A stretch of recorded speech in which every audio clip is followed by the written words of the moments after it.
మన జిల్లా యొక్క ఆయకట్టు డిజైన్ చేసి ఉంది. దయచేసి ప్రతి ఒక్కరు కూడా అర్థం చేసుకోవాలి. ఈ రోజు ఐఏబీ మీటింగ్ ద్వారా మనం తీసుకున్న నిర్ణయాలు ఎస్ఆర్బీసీకి వచ్చినప్పటికీ మనం ప్రతి ఒక్క చిట్ట చివరి ఆయకట్టు వరకు కూడా మనం నీళ్లు అందిస్తూ ఉన్నాం.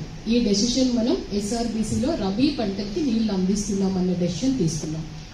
తెలుగు గంగ ప్రాజెక్టుకి వచ్చినప్పటికీ మార్చి 31 వరకు నీళ్లు ఇవ్వగలం. మాక్సిమం ప్యాడీని ఇప్పటికే కొంతమంది స్టార్ట్ చేసేసారు. పైనున్న 2 మండలాలు, ఇంకా దిగువన ఉన్న 6 మండలాలు. పైనున్న 2 మండలాల వరకు ప్యాడీకి ఇవ్వగలము, కానీ కింద ఉన్న ఆలుగడ్డ నియోజకవర్గానికి ప్యాడీకి ఇవ్వడం కష్టం అవుతుంది. కాబట్టి మార్చి 31 వరకు నీళ్లు ఇస్తాము. అది కూడా ఐడి క్రాప్స్ కి మాత్రమే వెళ్ళడానికి మాక్సిమం రైతులు ముందుకు వచ్చేటట్టు మన అందరి తరఫున ప్రయత్నం చేయాలి.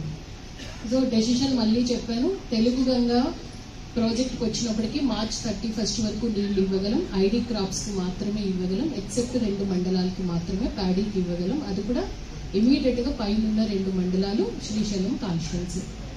కేసీ కెనాల్కి వచ్చినప్పటికీ 0 to 150 కిలోమీటర్స్ మధ్యనున్న 48,000 ఎకరాల ఆయకట్టుకి నీళ్లు ఇవ్వడం చాలా కష్టం. ఇది ప్రజాప్రతినిధులందరూ ఇక్కడే ఉన్నారు. గౌరవ మంత్రివర్యుల వారు కూడా ప్రభుత్వం దృష్టికి తీసుకువెళ్తారు. ఎందుకంటే మన తుంగభద్ర డ్యామ్ గేట్స్ మార్చడం వల్ల ఇష్యూ అవుతుంది. 0 to 120 మల్యాల, మచ్చుమర్రు రివర్స్ పంపింగ్ ద్వారా నీళ్లు ఇవ్వడం కూడా కష్టమవుతుంది.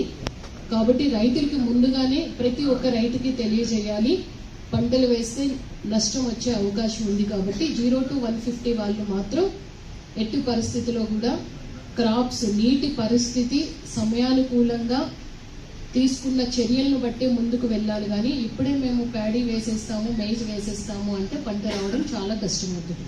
150 to 305 కిలోమీటర్స్ దగ్గర ఉన్న మిగిలి ఉన్న ఆయకట్టుకి మార్చ్ 31 వరకు కేసీ కెనాల్ ద్వారా నీళ్లు ఇస్తాము. అది కూడా ఐడి క్రాప్స్ కి మాత్రమే ఇవ్వగలము, ప్యాడీ వేస్తే ఇవ్వలేము.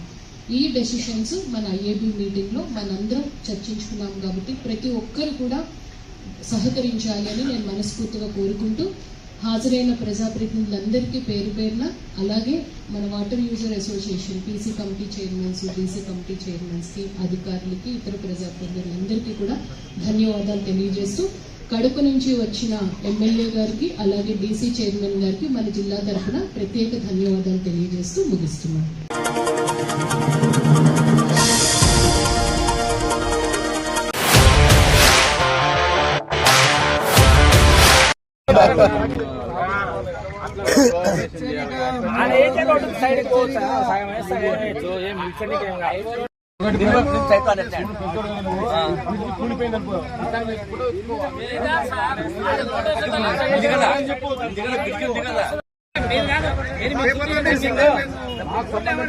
చెప్పదండి, నేను ఈ రోజు రోడ్ వేస్తున్నారు పంపించాను.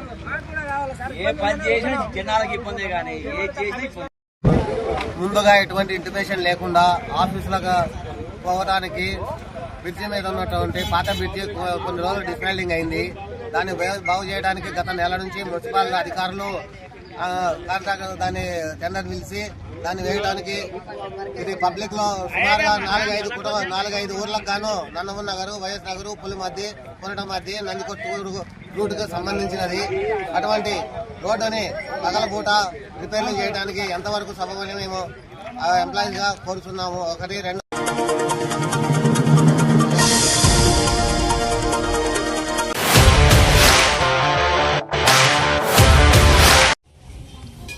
అందరికీ నమస్కారం. ఈరోజు పలువురు ఎనకన్న ఆంజనేయ స్వామి దేవస్థానం నుంచి ఆంజనేయ స్వామి భక్త మండలి ఆధ్వర్యంలో దాదాపుగా 28 సంవత్సరాల నుంచి 40 రోజులు ఇంతగా ఉంటూ ఆంజనేయ స్వామి మాలాబారు దశాప్రవేశం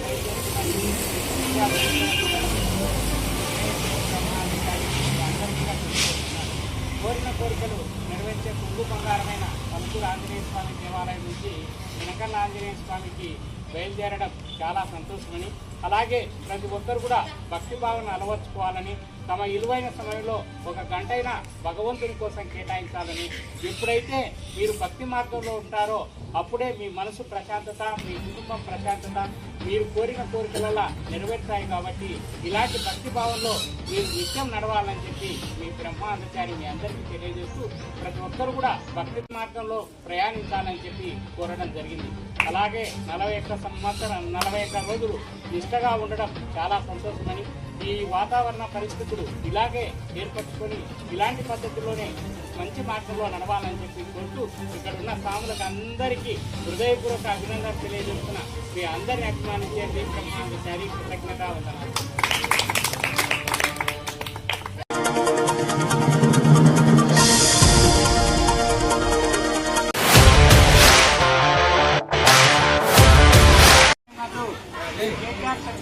అధ్యక్షుడు శ్రీ జేఎస్ఎస్ బ్రహ్మాందచారి రాజ్యంలో గౌతమ బుద్ధుని విశిష్టత, బుద్ధుని యొక్క బోధనలపై అవగాహన ఏర్పాటు చేయడం జరిగింది.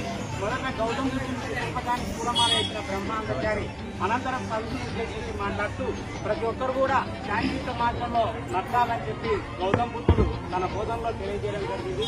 అలాగే ఈ కోపం వినాశనానికి కారణం అవుతుంది కాబట్టి శాంతియుత వరకు ప్రతి ఒక్కరు కూడా కోపాన్ని తగ్గించుకొని మంచి మార్గంలో ప్రయాణించాలని చెప్పి, జీవితంలో ఏమీ లేదని, ఏది శాశ్వతం కాదని చెప్పి గౌతమ బుద్ధుడు తన బోధన ద్వారా తెలియజేయడం చాలా సంతోషం అని చెప్పి మీ బ్రహ్మాందచారి మీ అందరికీ తెలియజేస్తూ గౌతమ బుద్ధుని బోధనలు 1వ తరగతి నుంచి పీజీ వరకు పాఠ్యాంశాలు ప్రవేశపెట్టాలని చెప్పి బ్రహ్మాందచారి కేంద్ర రాష్ట్ర ప్రభుత్వాలకు విజ్ఞప్తి చేయడం జరిగింది.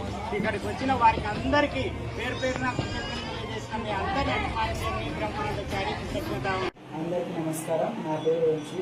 గౌతమ బుద్ధుడి గురించి తెలియజేయండి బ్రహ్మానందాచార్య గారు. చాలా మంచి క్వశ్చన్ అడిగినావు వంశీ. వాస్తవం వచ్చేసి గౌతమ బుద్ధుని గురించి ప్రతి ఒక్కరు కూడా తెలుసుకోవాలని చెప్పి మీ బ్రహ్మాందచార్య గారు. ఎందుకంటే ఆయన దేశానికి రాజైన రాజరికాన్ని త్యాగించి ఒకే మాట చెప్తాడు. ఏం చెప్తాడంటే సన్యాసత్వం స్వీకరిస్తాడు. సన్యాసత్వం స్వీకరించిన తర్వాత మనిషిని గురించి ప్రతి ఒక్క మనిషి కూడా ఆలోచించాలని, నువ్వు ఒక కుంటివాడిని చూడు, ఒక గుడ్డివాడిని చూడు, ఒక రోగస్తుని చూడు, నువ్వు రేపు కూడా నీకు ఆ పరిస్థితులు రావచ్చు, నువ్వు మంచి మార్గంలో ప్రయాణిస్తే నీ జీవితం కూడా బాగుంటుందని చెప్పిన గొప్ప మహాత్ముడు గౌతమ బుద్ధుడు. ఆయన బోధనల గురించి 1వ తరగతి నుంచి పీజీ వరకు పాఠ్యాంశాలు ప్రవేశపెట్టాలని కేంద్ర రాష్ట్ర ప్రభుత్వాలను మీ బ్రహ్మాందచారి కోరుతున్నారు. అందరికీ నమస్కారం. నా పేరు వేణు సార్. కోపం వల్ల జరిగే నష్టాలు ఏంటి సార్? చాలా మంచి క్వశ్చన్ అడిగినావు వేణు. ఎందుకనంటే కోపం వలన మనిషి వినాశనానికి కారణం అవుతాడని చెప్పి గౌతమ బుద్ధుడు తన బోధనలో తెలియజేయడం జరిగింది. ఎందుకంటే ఒక వ్యక్తి మీద మనం కోపం పెంచుకున్నామంటే మనం ఆ వ్యక్తిని గురించి నిరంతరం ఆలోచించడం వల్ల మన మనసు పక్క పనికి పోకుండా ఆయనకు బాడొక్కించినట్లు ఉంటుంది. కాబట్టి నువ్వు ఎప్పుడైతే ఆ మంచిలో నీకు చేతనైనంత వరకు రాజీ మార్గంలో శాంతియుతంలో సమస్యలు పరిష్కరించుకొని నువ్వు బాగున్నావో, కోపాన్ని జయించినావో అప్పుడే నువ్వు ఆరోగ్యకర జీవనం సాధించవచ్చు అని చెప్పి గౌతమ బుద్ధుడు అంటాడు. కానీ ఈ కాలంలో కోపం వలన బీపీ, గ్యాస్ జబ్బులు తదితర రోగాలు, గుండె జబ్బులు తదితర రోగాలు పెరిగి మనిషి వినాశనానికి కారణమవుతాడు. కాబట్టి ప్రతి ఒక్క వ్యక్తి కూడా శాంతియుత మార్గంలో మీరు సమస్యలు పరిష్కరించుకోవాలని చెప్పి బ్రహ్మాందచారి కోరుతూ ఆ రోజుల్లోనే గౌతమ బుద్ధుడు కోపం యొక్క విశిష్టత గురించి మనకందరికి కూడా తెలియజేసినాడని చెప్పి మీ బ్రహ్మాందచారి అంటాడు. చాలా మంచి క్వశ్చన్ అడిగినావు గణేష్. వాస్తవం వచ్చేసి శాంతియుత మార్గం ద్వారా మొత్తం ప్రపంచాన్ని జయించవచ్చు అని చెప్పి గౌతమ బుద్ధుడు అంటాడు. శాంతి మార్గంలో నువ్వు ప్రయాణించడమే కాకుండా భక్తి మార్గాన్ని నువ్వు అలవర్చుకున్నావు అనుకో, నువ్వు నీ మనసు ప్రశాంతత, నీ కుటుంబం ప్రశాంతత ఉంది, నువ్వు మంచి మార్గంలో నడవనీకి కూడా ఆస్కారం ఉంటుంది అని చెప్పి గౌతమ బుద్ధుడు అంటాడు. అలాగే గౌతమ బుద్ధుడు ఒక మాట చెప్తాడు సమాజానికి, ప్రతి ఒక్కరు కూడా శాంతియుత మార్గంలో ప్రయాణించాలా, చేతనైనంత వరకు సత్యం పలకవలను, అసత్యాన్ని విడనాడాలా అని చెప్పి గౌతమ బుద్ధుడు తన బోధనలో తెలియజేయడం జరిగింది. అలాగే మనిషి యొక్క జీవితాన్ని విశేషంగా వర్ణించిన ఆయన బోధనలో వర్ణించడం జరిగింది. ఒకసారి ఏమైతుందని అంటే ఆయన భిక్షాటనకు పోతున్న సమయంలో ఒక ఇంటి దగ్గరికి పోతాడు. పోతే నువ్వు యువకుని కదా, నువ్వు బాగున్నావు, మీకెందుకు భిక్షాటన అని చెప్పి ఆమె విపరీతంగా తిడతారు. తిట్టినప్పుడు ఆమె తీసుకొచ్చి భిక్షం వేసేటప్పుడు నాకు మీ భిక్షం వద్దమ్మా అంటాడు. అని పక్కకు వచ్చినప్పుడు ఆయన శిష్య బృందం అడుగుతారు గౌతమ బుద్ధుని, ఎందుకు స్వామి ఆమె తిట్టుతోనే నువ్వు కోపగించుకోలేదని అంటే, నేను ఆమె భిక్షను స్వీకరించలేదు, ఆమె తిట్లు కూడా నేను స్వీకరించలేదు అని చెప్పి గౌతమ్ బుద్ధుడు తెలియజేసినాడు. ఇటువంటి గౌతమ్ బుద్ధుని గురించి ప్రతి ఒక్కరు కూడా తెలుసుకోవాలని చెప్పి మీ బ్రహ్మానందచారి కోరుతూ, యువకులైన వంశీ, శివ, గణేష్ ఈ ముగ్గురు గౌతమ్ బుద్ధుని గురించి నన్ను మంచి కార్యక్రమాల్లో పాలు పంచుకున్నందుకు వారికి కృతజ్ఞత తెలియజేస్తూ, ఈ వీడియో వీక్షించిన అందరికీ కూడా పేరు పేరున కృతజ్ఞత తెలియజేస్తున్నా. మీ అందరినీ అభిమానించే మీ బ్రహ్మానందచారి కృతజ్ఞత వందనాలతో.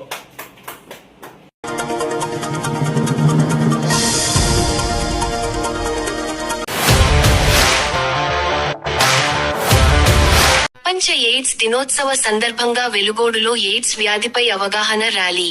నంద్యాల జిల్లా వెలుగోడు పట్టణంలో ప్రపంచ ఎయిడ్స్ దినోత్సవ సందర్భాన్ని పురస్కరించుకుని వైద్య ఆరోగ్య శాఖ ఆధ్వర్యంలో వైద్య సిబ్బంది విద్యార్థులతో కలిసి స్థానిక ప్రభుత్వ ఆసుపత్రి నుండి మదిన సెంటర్ వరకు అవగాహన ర్యాలీ నిర్వహించారు.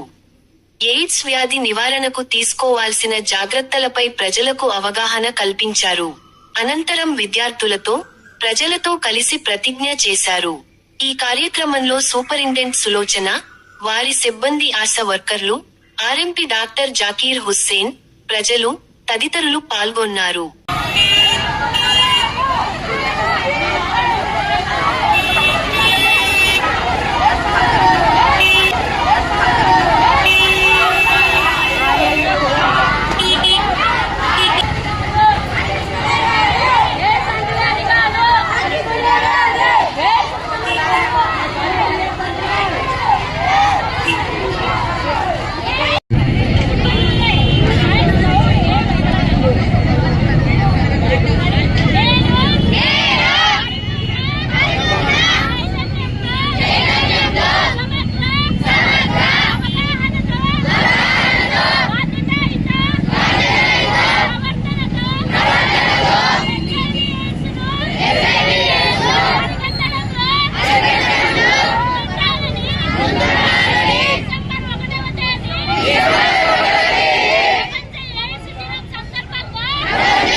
విజయసాగరన్న గారు లోకమంతటా వెలుగు పాడాలని తల్లి గారు కోరుతున్నారు. రండి వినయ్ సాగర్ సార్ నేను పంపిస్తాను సార్. నక్షత్రము పుట్టినప్పుడు ఆకాశ నక్షత్రము పుట్టినప్పుడు లోకాజ్ఞానులు గొల్లలు వెళ్ళి లోకాజ్ఞానులు గొల్లలు వెళ్ళి లోకరక్షకుడి లోకమంతటా వెలుగు ప్రకాశించేను యేసు వెలుగు ప్రకాశించేను. లైట్స్ ఆన్ చేయండి దయచేసి. భారతదేశంలో మొట్టమొదటిసారి మనం ఇచ్చాం. మసీదు కానీ చర్చలు కానీ పర్యావరణ కానీ మేమే ఇచ్చాం. పర్యావరణ చెప్పారు ఇస్తే ఇవ్వడానికి సబ్సిడీ గ్రామం పోయడం గ్రామానికి అది కూడా సర్పంచ్ గారు చూపించారు. మాకు గ్రామం పరివారం అంటే తప్పకుండా చేద్దామా అని చెప్పి చెప్పాం. అది మోస్ట్లీ ఎస్సీలు కానీ మనకు మన ఎందుకంటే బాగా వెనుకబడి ఏముండే మన దగ్గర